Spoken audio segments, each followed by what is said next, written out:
ఏపీలో వైసీపీ పరిస్థితి ఎలా ఉంది అంటే ఆ పార్టీ వారికే తెలియదు అని చెప్పాల్సి ఉంటుంది. ఎన్నికల్లో ఓటమి తర్వాత పార్టీకి అవసరమైన ధీమా కరువైంది. అధినాయకత్వం ఎన్ని ప్రయత్నాలు చేసినా, ఎంతలా బూస్టింగ్ ఇచ్చినా క్యాడర్ అయితే మాత్రం అసలు చలనం లేకుండా అలా ఉంది. ఇక టీడీపీ కూటమిలో అయితే అంతా సాఫీగా సజావుగా పాలన సాగుతుంది. నిజానికి 3 పార్టీలతో ఏర్పాటు అయిన కూటమిలో విభేదాలు వస్తాయని అంతా భావిస్తారు. కానీ అలాంటివి ఏమీ జరగకపోగా చంద్రబాబు, పవన్ కళ్యాణ్ ఇద్దరు ఎంతో కోఆర్డినేషన్తో ముందుకు సాగుతున్నారు.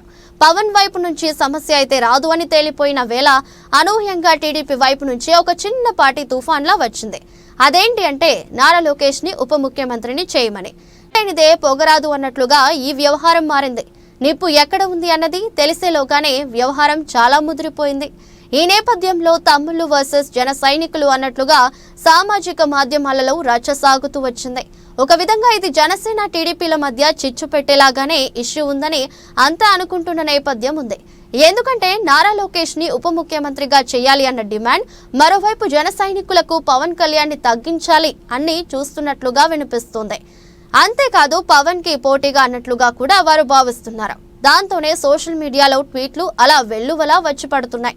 దీని మీద పెద్ద రాజకీయ రాద్ధాంతం సాగింది. అయితే టీడీపీ అధినాయకత్వం సకాలంలో స్పందించి టీడీపీ తమ్ముళ్లను వద్దు అంటూ వారించింది. ఈ తరహా ప్రకటనలు ఇవ్వవద్దు అని కూడా గట్టిగా హెచ్చరించింది. అయితే ఇప్పటికే జరగాల్సింది జరిగిపోయింది. కూటమిలో జనసేన టీడీపీ కలిసి ఉంటున్నా తమ్ముళ్లు సైనికుల మనసులో మంటలు పెట్టుకునే బయటకు కౌగిలించుకుంటున్నారా అన్న చర్చ సాగుతుంది. మా పవన్ కి ఎవరు సరిజోడు కారు అంటూ సైనికులు సోషల్ మీడియాగా ఇచ్చిన స్టేట్మెంట్స్ తమ్ముళ్లను ఎప్పటికప్పుడు మరిచిపోలేనివే. అంతేకాదు సీఎంగా లోకేష్ కే ఛాన్స్ ఉంటుంది. ఎందుకంటే టీడీపీకే అత్యధిక ఎమ్మెల్యేలు ఉన్నారని కూడా తమ్ముళ్లు ఘాటుగా రియాక్ట్ కావడం చూసిన వారు అంతా కూడా టీడీపీ తమ్ముళ్లకు జనసేన మీద ఉన్న భావన ఇదేనా అని అనుకునే సీన్ ఉంది.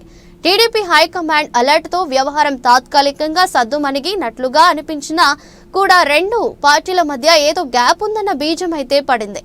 మరి దీనిని ఆయాచిత పరంగా మార్చుకొని ముందుకు సాగేందుకు వైసీపీ చూస్తుందా అన్నదే చర్చ.